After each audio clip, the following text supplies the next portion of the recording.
every week we celebrate the Stonewall celebration that's going to be the last weekend in June of this year in 2019. A very small percentage of people under the age of 30 identifying in the LGBTQ plus community, they knew the word Stonewall, they knew what it was about, but they couldn't give any substantive details of what the Stonewall Inn was, where it was, what happened. Y'all, our age is not an excuse. Exactly right. And so it's why we're committed. Tonight, we are celebrating our March to Stonewall and celebrating tonight a lesbian icon. And our lesbian and gay icons. We really did have a quote. Homophobic lesbian.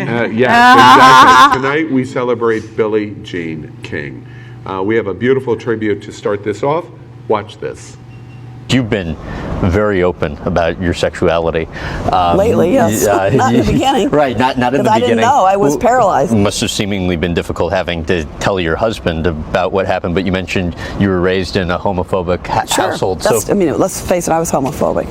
I still catch myself once in a while getting a little lurch in my gut and going, it still raises. Really? Of course, because you grow up in this environment.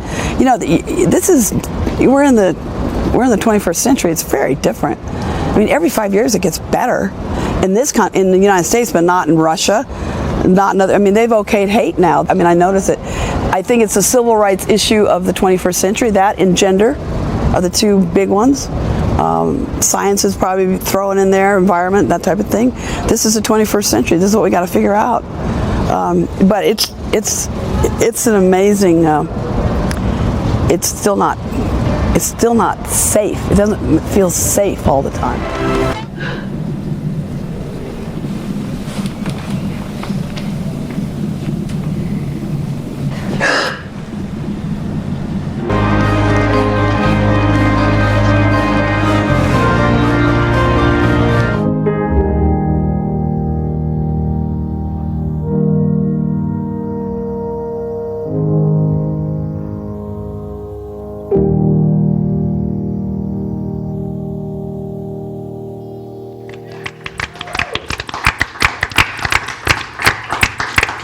Well, on behalf of everyone here on the panel, we can congratulate our production team.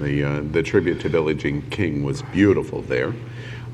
It celebrates our road to Stonewall, and Billie Jean King, arguably one of the most important gay icons of the 20th and 21st century.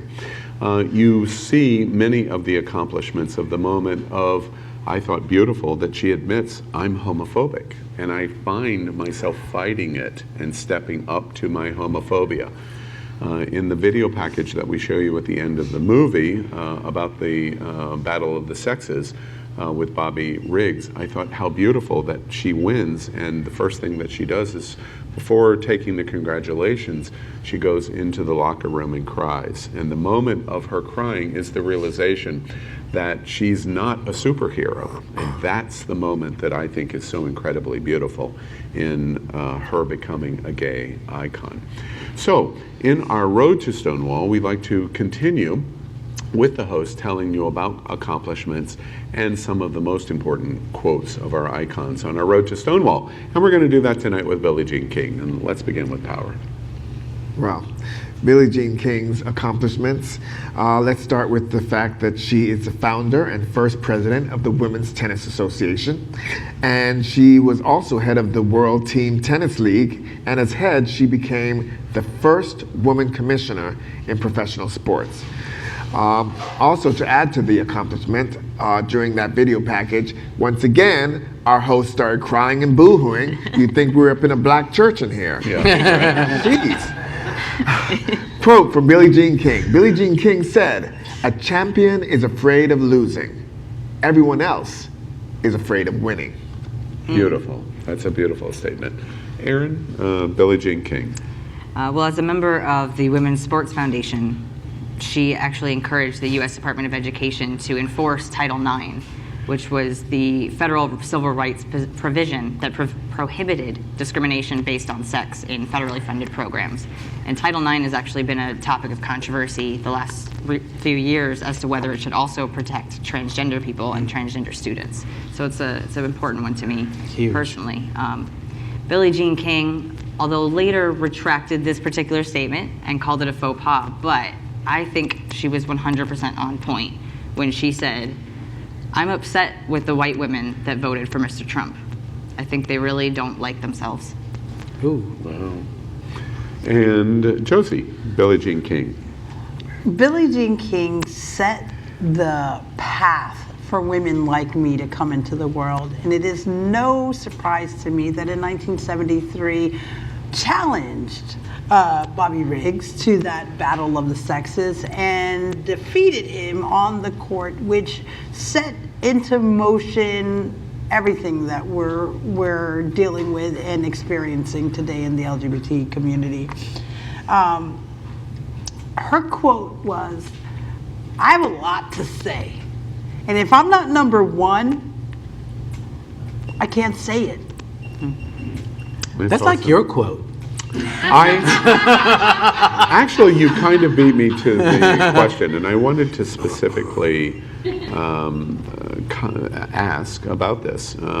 We tribute one of the great icons of the Stonewall movement, a lesbian, and lesbians generally weren't deeply involved in the Stonewall riots. As we tribute Billie Jean, According to We're going to have yeah, to broad stereotypes. later. Broad. In terms of quantity is what I'm talking about. But I was curious when we focused and made the decision of Billie Jean King. For you, it must have hit home in two different ways. Not only being a woman and a lesbian and what Billie Jean King represents, Title IX, etc., but also especially as an athlete. I mean, you were a professional football player. It must resonate on you closely. I mean, it's very hard because even as a women's professional football player, there were moments when we were a startup league. You know what I mean? We were a startup league. We were trying to bring full contact football to the masses. And, obviously we met up against a lot of resistance, right? That being said, when there was media around, we were asked to tone it down, okay? Yeah. And we were only 10% of the team. I've shared this with you, right?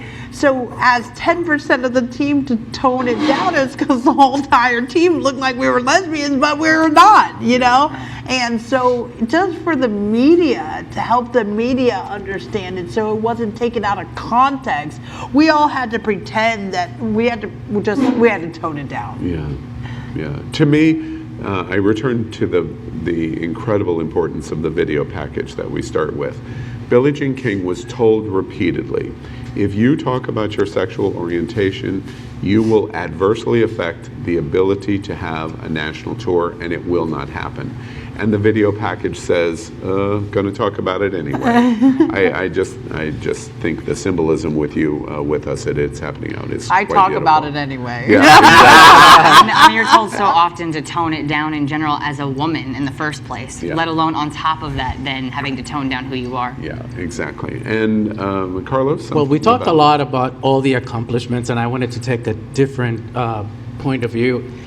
In a TED interview that I saw, King mentioned that after that famous match, one of the most moving things was the men coming up to her with tears in their eyes, and saying listen, I'm so glad that I watched that match when I was young because I have daughters now, and that changed the way I raised them. One of these guys was the President Obama, and he said to her that he watched that match when he was 12 years old, and it changed the way that he raised his daughters. So she didn't only affected the women and the lesbian community, but also the men. Yeah. Oh, and the quote. Billie Jean King said, be bold. If you're going to make an error, make it a doozy, and don't be afraid to hit the wall. Absolutely. Well, we're very proud tonight of our presentation about our road to Stonewall. It's very important the number of people that understand what Stonewall is about, especially in the younger gay community. We're fundamentally dedicated to help educate why this event, our civil rights struggle, should be celebrated, which is why we do this each week and why we spend the attention that we have did. Google now, guys. Just look it up. Yeah, like it's at right in Billie, your hand. on Billie Jean King. So you should read a lot about her, and we're all very honored, even tonight, to be able to talk about Billie Jean King. I feel honored to even be in the presence of the words with Billie Jean King.